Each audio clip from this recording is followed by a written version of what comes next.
Hello જય માતાજી મિત્રો, ગુડ મોર્નિંગ. આવી ગઈ મારા બકાલામાં ખડ નીંદવા.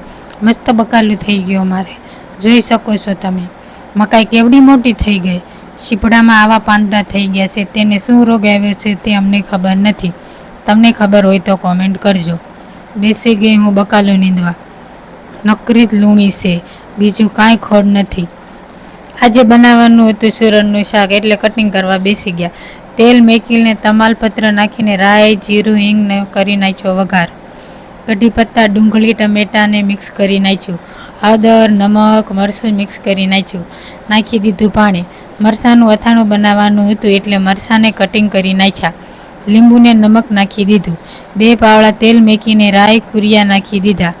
કરી નાખ્યું બધું મિક્સ. મસ્ત બની ગયા મરચાંના અથાણા. ડબ્બામાં નાખવાનું કરી દીધું ચાલુ. ડબ્બામાં પેક પણ કરી દીધા. આ અથાણું તાજું તાજું બનાવવાનું હોય, થોડાક દિવસ જ સારું રહેશે, ઝાઝો ટાઈમ સારું રહેતું નથી. બનાવી નાખ્યા દેશી ચૂલા ઉપર રોટલા. બેસી ગયા જમવા. તો ચાલો મિત્રો જમવા. ફરી કાલે મળીશું નવા વિડીયો સાથે. જય માતાજી મિત્રો. વિડીયોને લાઇક, શેર, સબસ્ક્રાઈબ કરજો.